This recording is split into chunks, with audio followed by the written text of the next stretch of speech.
প্রিয় শিক্ষার্থীবৃন্দ, আমি এখন তোমাদের সাথে আলোচনা করব তৃতীয় অধ্যায় 3.8 এই আলোচ্য বিষয়ের উপরে, যেখানে আলোচনা করতে বলা হয়েছে explain wet process and dry process of manufacturing Portland cement.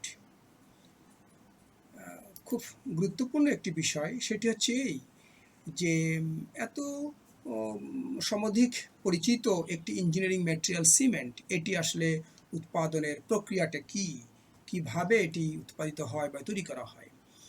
তা আমরা পোর্টল্যান্ড সিমেন্ট এর কথা শুনেছি, জেনে ফেলেছি যে সব থেকে বেশি ব্যবহৃত হয় যত রকমের সিমেন্ট আছে, যত প্রকারের সিমেন্ট আছে, তার মধ্যে একমাত্র সিমেন্ট হচ্ছে পোর্টল্যান্ড সিমেন্ট। পোর্টল্যান্ড সিমেন্ট আসলে কিছুই না, সেটা হচ্ছে লাইমস্টোন, ক্লে, জিপসাম এবং আদার কিছু সহযোগী বন্ধন তৈরি করতে বা অ্যাডিটিভ জাতীয় যে গুণাগুণ আছে এরকম কিছু ম্যাটেরিয়ালসের সমন্বয়ে তৈরি করা হয়। প্রকৃত অর্থে এগুলোকে প্রথমে গ্রাইন্ডিং করা হয় এবং তারপরে উচ্চ তাপমাত্রায় জ্বালিয়ে পুড়িয়ে বার্নিং করে ছোট্ট ছোট্ট সূক্ষ্ম সূক্ষ্ম দানায় যখন তৈরি হয় বা তৈরি করা সম্ভব হয়, তখনই সেটি পোর্টল্যান্ড সিমেন্ট হিসেবে অভিহিত হয়। এই পোর্টল্যান্ড সিমেন্ট তৈরি করার জন্য আসলে মূলত দুটি উপায় বিদ্যমান। একটি উপায়কে চিহ্নিত করা হয়, পরিচিত হচ্ছে ওয়েট প্রসেস হিসাবে, আরেকটি হচ্ছে ড্রাই প্রসেস হিসাবে। ওয়েট প্রসেস এবং ড্রাই প্রসেস এ দুটো সম্পর্কে আমরা একটু প্রথমে জেনে নিতে চাই, তারপরে কমন কথাগুলো বলা যাবে। ওয়েট প্রসেস কি? ওয়েট প্রসেস হচ্ছে যে এমন একটি প্রক্রিয়া যেখানে ওই যে র মেটেরিয়ালসের কথা বলছিলাম একটু আগেই, সেগুলোকে সব ক্রাশিং করা হবে, চূর্ণ বিচূর্ণ করা হবে এবং পানির সঙ্গে মিশিয়ে একটি স্লারি, একটা ঘন তরল তৈরি করা হবে এবং সেই ঘন তরলটাকে একটি ঘূর্ণায়মান কিল্ন, KILN, কিল্ন অর্থাৎ একটি ভেসেল মতো, যার মধ্যে সে ঘুরপাক খাবে এবং উত্তপ্ত করার সুযোগ থাকবে এবং সে ধারাবাহিকভাবে নির্দিষ্ট নির্দিষ্ট টেম্পারেচারের সংস্পর্শে এসে অপর প্রান্ত দিয়ে বের হয়ে যাবে। এরকম একটি ব্যবস্থাকে বলা হবে হচ্ছে রোটারি কিল্ন। এইটার এক প্রান্ত দিয়ে সরবরাহ করা হয় এই স্লারিগুলোকে।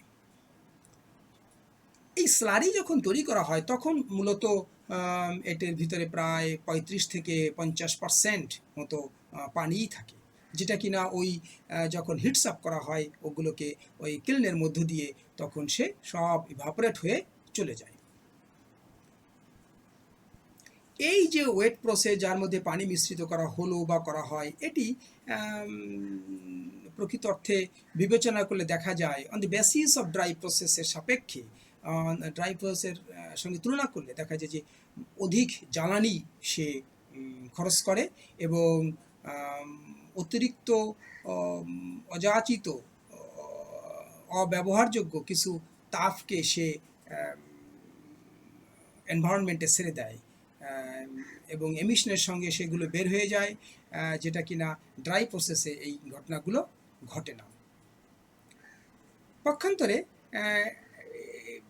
অ্যাডভান্টেজেস হচ্ছে এর যে এটি খুব সহজেই এই প্রক্রিয়ার মাধ্যমে খুব সহজেই এর যে কম্পোজিশনগুলো সেগুলোর হোমোজেনিটিকে খুব মিলতাল রাখতে, সমন্বয় করতে, কন্ট্রোলিং করতে খুব সহজ হয়।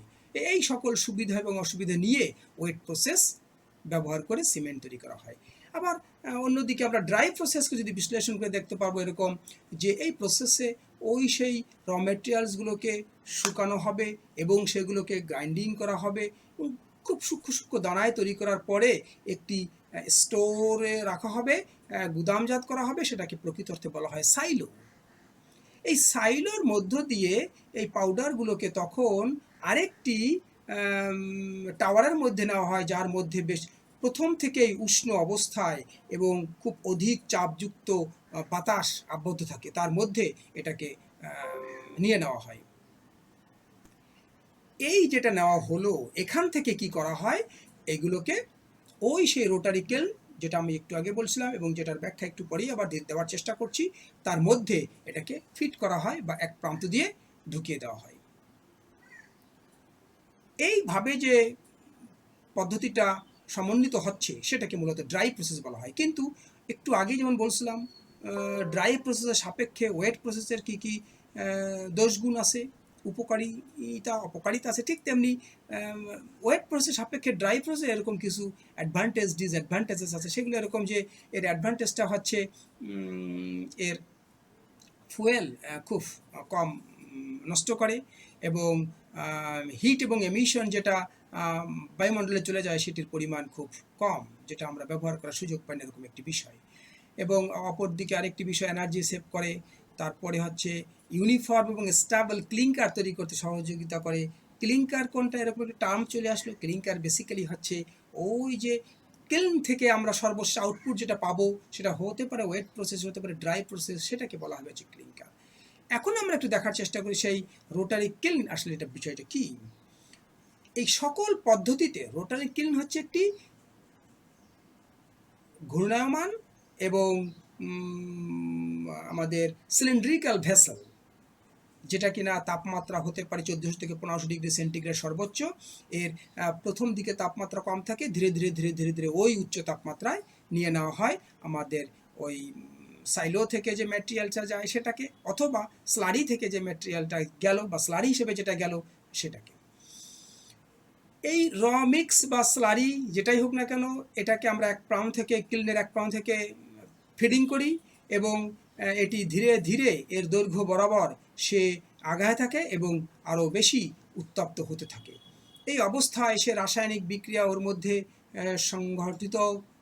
সংঘটিত হয়, এবং আমাদের ক্লিংকারের নাম বিশিষ্ট এক ধরনের পদার্থ তৈরি করে, সেটা কিনা আসলে ক্যালসিয়াম সিলিকেটের কম্পাউন্ডযুক্ত ক্ষুদ্র ক্ষুদ্র নোডুলসের মতো এরকম একটি বিষয়।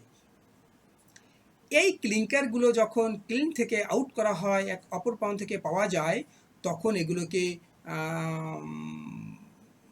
বাতাস বা পানির সহযোগে ঠান্ডা করা হয়, এবং তারপরে সে ঠান্ডাকৃত ক্লিংকারগুলোকে আমরা আবার চূর্ণ বিচূর্ণ করি, এবং সামান্য পরিমাণের জিপসামের সঙ্গে মিশিয়ে আমরা পোর্টল্যান্ড সিমেন্ট সর্বশেষে তৈরি করে ফেলি।